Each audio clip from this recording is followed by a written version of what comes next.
ಸಮಾಜ ವಿಜ್ಞಾನ 7ನೇ ತರಗತಿ ಭಾಗ 2 ಅಧ್ಯಾಯ 20 ಕರ್ನಾಟಕ ಆರ್ಥಿಕ ಮತ್ತು ಸಾಮಾಜಿಕ ಪರಿವರ್ತನೆ ಅಭ್ಯಾಸಗಳು 1. ಬಿಟ್ಟ ಜಾಗದಲ್ಲಿ ಸೂಕ್ತವಾದ ಪದವನ್ನು ತುಂಬಿರಿ 1. ಬಿ.ಡಿ. ಜತ್ತಿಯವರು ಭಾರತದ ಉಪರಾಷ್ಟ್ರಪತಿಯಾಗಿದ್ದರು 2. 1974ರಲ್ಲಿ ಕರ್ನಾಟಕ ರಾಜ್ಯದ ಮುಖ್ಯಮಂತ್ರಿಯಾಗಿದ್ದವರು ಡಿ. ದೇವರಾಜ್ ಅರಸ್ 3. 1975ರಲ್ಲಿ ನೇಮಕವಾದ ಪ್ರಥಮ ಹಿಂದುಳಿದ ವರ್ಗಗಳ ಆಯೋಗದ ಅಧ್ಯಕ್ಷರು ಎಲ್.ಜಿ. ಹಾವನೂರು 4. ಕರ್ನಾಟಕದಲ್ಲಿ ಪಂಚಾಯತ್ ರಾಜ್ ವ್ಯವಸ್ಥೆ ರೂವಾರಿ ಶ್ರೀ ಅಬ್ದುಲ್ ನಜೀರ್ ಸಾಬ್ 2.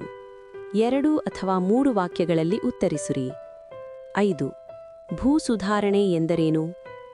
ಉತ್ತರ: ಭೂಮಿಯ ಹಿಡುವಳಿಗಳಲ್ಲಿರುವ ಸಮಸ್ಯೆಗಳನ್ನು ಹೋಗಲಾಡಿಸಲು ಜಾರಿಗೊಳಿಸಲಾಗಿರುವ ಕ್ರಮಗಳನ್ನು ಭೂ ಸುಧಾರಣೆ ಎನ್ನುವರು 6. ಕರ್ನಾಟಕದಲ್ಲಿ ಜಾರಿಯಾದ ಭೂ ಸುಧಾರಣೆಗಳು ಯಾವುವು? ಉತ್ತರ: ಕರ್ನಾಟಕದಲ್ಲಿ ಜಾರಿಯಾದ ಭೂ ಸುಧಾರಣೆಗಳು 1. ಜಮೀನ್ದಾರಿ ಪದ್ಧತಿಯ ನಿರ್ಮೂಲನ 2. ಗೇಣಿ ಪದ್ಧತಿಯಲ್ಲಿ ಸುಧಾರಣೆ 3. ಗರಿಷ್ಠ ಹಿಡುವಳಿಯ ಮಿತಿ 4. ಆರ್ಥಿಕ ಹಿಡುವಳಿಗಳ ರಚನೆ 5.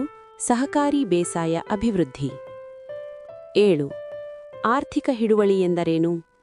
ಉತ್ತರ: ಯಾವ ಹಿಡುವಳಿಯಿಂದ ಬೇಸಾಯಗಾರನು ಬೇಸಾಯ ವೆಚ್ಚಗಳನ್ನು ಕಳೆದು ತನಗೂ ತನ್ನ ಕುಟುಂಬಕ್ಕೂ ನೆಮ್ಮದಿಯಾಗಿರಲು ಬೇಕಾದ ಆದಾಯ ಗಳಿಸಬಲ್ಲನೋ ಅಂತಹ ಜೀವನಾಧಾರ ಹಿಡುವಳಿಯನ್ನು ಆರ್ಥಿಕ ಹಿಡುವಳಿ ಎನ್ನುತ್ತಾರೆ 8. ಒಂದು ಕುಟುಂಬ ಹೊಂದಬಹುದಾದ ಭೂಮಿಯ ಗರಿಷ್ಠ ಮಿತಿಯನ್ನು ಕರ್ನಾಟಕ ಸರ್ಕಾರವು ಏಕೆ ನಿಗದಿಪಡಿಸಿದೆ? ಉತ್ತರ: ಭೂಮಿಯ ಮೇಲಿನ ಭೂಮಾಲಿಕ ವರ್ಗದ ಹಿಡಿತವನ್ನು ಮಿತಿಗೊಳಿಸುವುದು ಹಾಗೂ ಜಮೀನ್ದಾರಿ ಪದ್ಧತಿಯನ್ನು ನಿರ್ಮೂಲನೆ ಮಾಡುವ ಉದ್ದೇಶದಿಂದ ಕರ್ನಾಟಕ ಸರ್ಕಾರವು ಒಂದು ಕುಟುಂಬ ಹೊಂದಬಹುದಾದ ಭೂಮಿಯ ಗರಿಷ್ಠ ಮಿತಿಯನ್ನು ನಿಗದಿಪಡಿಸಿದೆ 9. ಸಹಕಾರಿ ಬೇಸಾಯ ಪದ್ಧತಿ ಎಂದರೇನು? ಉತ್ತರ: ರೈತರು ಸ್ವಯಂ ಪ್ರೇರಣೆಯಿಂದ ಸಹಕಾರಿ ಸಂಘಗಳನ್ನು ಸ್ಥಾಪಿಸಿಕೊಂಡು ತಮ್ಮ ಎಲ್ಲಾ ಹಿಡುವಳಿಯನ್ನು ಸಹ ರೈತರ ಉಸ್ತುವಾರಿಗೆ ಒಪ್ಪಿಸಿ ಒಟ್ಟಾಗಿ ಸೇರಿ ಸಾಗುವಳಿ ಮಾಡಿ ಉತ್ಪಾದನೆಯು ಕೈಗೆ ಬಂದಾಗ ಹಂಚಿಕೊಳ್ಳುವುದನ್ನು ಸಹಕಾರಿ ಬೇಸಾಯ ಪದ್ಧತಿ ಎನ್ನುವರು 10. ಎಲ್.ಜಿ. ಹಾವನೂರು ಆಯೋಗವು ಹಿಂದುಳಿಯುವಿಕೆಯನ್ನು ಹೇಗೆ ಗುರುತಿಸಿತು?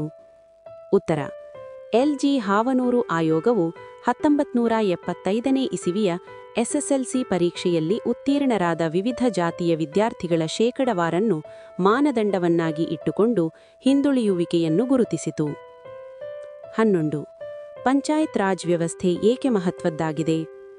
ಉತ್ತರ: ಪಂಚಾಯತ್ ರಾಜ್ ವ್ಯವಸ್ಥೆ ಮಹತ್ವದ್ದಾಗಿದೆ ಏಕೆಂದರೆ ಇದು ಸ್ಥಳೀಯರಿಗೆ ಆಡಳಿತದಲ್ಲಿ ಭಾಗವಹಿಸುವ ಮತ್ತು ತೀರ್ಮಾನಗಳನ್ನು ತೆಗೆದುಕೊಳ್ಳುವ ಅವಕಾಶವನ್ನು ಒದಗಿಸಿತು. ಪಂಚಾಯತ್ ರಾಜ್ ವ್ಯವಸ್ಥೆಯು ಆಡಳಿತದ ವಿಕೇಂದ್ರೀಕರಣ ವ್ಯವಸ್ಥೆಯಾಗಿದೆ.